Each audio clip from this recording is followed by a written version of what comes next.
For this core workout, again, we're going to focus on different exercises that help to maintain a neutral spine while working the muscles around our core, nature's back belt, so 360 degrees. Six-pack, rectus abdominis, we got our obliques, transverse abdominis, our rector spinae, as well as some hip flexor and some glute work too. So the three exercises we're going to perform, we're going to do them in a countdown sequence. So for the first set, it'll be 10 reps of each, or 10 per side.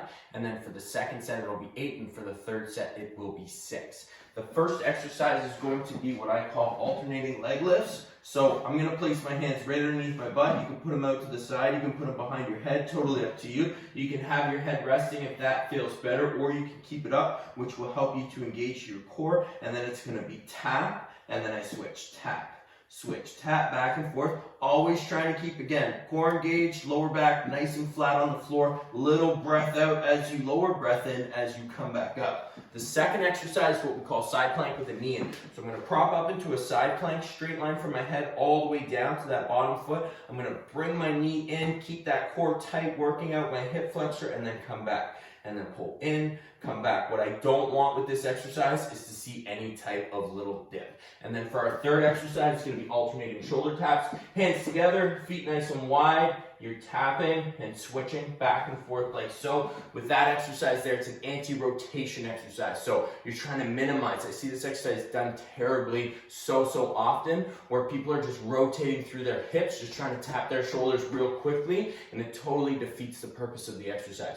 You want to go nice and slow, little tap on the shoulder, back down, little tap on the shoulder, back down, alternating side to side, pretending as if you had a glass of water on your lower back and you're trying not to let that water spill. So without further ado, starting with our sets of 10, alternating leg lifts, hands underneath my butt, lower back is engaged, and here we go. Tap, and then switch, that's 1. Tap, switch, 2. Tap, try and keep your legs straight as you can. Switch, 3. Tap, switch, 4. Tap, switch, 5. Tap, switch, 6. Tap, switch, 7. Tap, switch, 8. Tap, switch, 9. Tap, switch, 10. Right up to our side plank with the knee in, little hold. That's 1. Bring it in, hold. 2, bring it in, hold. 3, in, hold. 4, doing great, hold. 5, hold. 6, you might feel it in the bottom glute. 7, that's a good thing. In, 8, 2 more. In, 9, and here we go. 10, good. We're going to switch to the other side. For this exercise here, by all means, you can do it with both feet up as well. It'll be a little bit more challenging, but again, you just want to make sure you're not rotating through your back. You're keeping a nice, strong, neutral core. So here we go. 1, good. Little knee crack. 2, good. And 3, 4, staying nice and strong, nice and tight. 5, 6, 7, 8, 9, and 1 more. Here we go. 10. Good. And for our final exercise, alternating shoulder taps, nice and controlled. I'm going to tap and switch. 1, no rotation. Tap, switch. 2, tap, switch. 3, tap, switch. 4, tap, switch. 5, tap, switch. 6, tap, switch. 7, tap, switch. 8, tap, switch. 9, tap, switch, and 10. Voila. So a little bit of a break. As with any core exercise, core circuit, whatever it is that you're doing, you want to take enough of a rest so that your muscles can be ready for action when you go back into it. As soon as muscles do not have enough rest, what will happen is other things start to compensate, particularly tissues in your lower back that are going to make it not feel so good and contribute to injury. So you always want to rest as much as you need to, but as little as you have to is the saying. And how do you know if you've taken enough rest? If you start to feel things in areas that you shouldn't, and you start to feel pain in your lower back, then you need to rest a little bit longer or regress the exercise. Okay, back to it. Alternating leg lifts, 8 per side this time.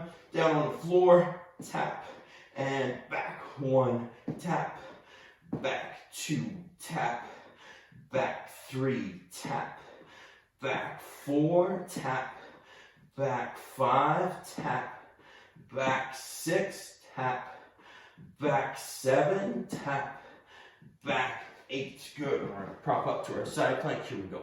1, 2, good. Just nice and controlled. 3, 4, 5, 6, 7, and one more. 8. Good. We're going to switch sides. And here we go. Propping up. And 1, 2, knee crack. 3, 4, 5, 6, 7, 8. Good. And I'm going to prop up. Little break. And here we go. Alternating. Tap. 1, tap. 2, tap. 3, tap. 4, tap. 5, tap. 6, tap. 7, tap. 8. Beautiful. And little break. And then we're going to rock and roll into our last round. The other thing that really comes into play when you're doing core training is how you're breathing. So oftentimes people will say to me when they're performing an exercise, "Oh, I'm not breathing." Not breathing is actually okay. If you take a breath and you hold it in, that's going to be the strongest, stiffest, most stable you can get your core. So if people are doing squats, deadlifts, things like that, I want them to take a breath in and hold it through the most stressful, the most,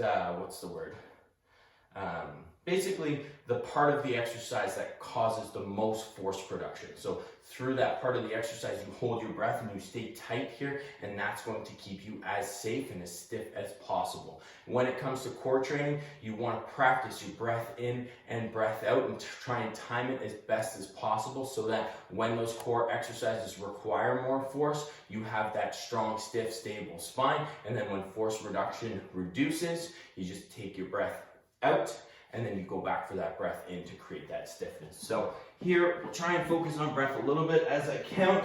Hands underneath, and it's going to be, I want to breath out. In, out. That's 1. In, out. In, out. 2, and tap, and back. 3, and tap, and back. 4, and tap, and back. 5, and tap. Last one. Back. 6. Good. We're going to go up into our side plank. So here I would be breath out, and then I'm going to go breath in, and then breath out. In, out. That's 2, out. 3, and 4, and 5. One more. Here we go. 6. We switch to the other side. And up and drive. And 1. Good. And 2. Good. And 3. 4. We're almost there. 2 more. 5. And last one. 6. And alternating shoulder taps for 6 each side. Tap. Back. 1. Tap. Back. 2. Tap. Back. 3. Tap. Back. 4. Tap. Back. 5. Tap. Back. 6. And voila, a fairly advanced core training circuit that will help not only for you to build muscle in this area, but to keep your spine safe, stable, and strong for years to come.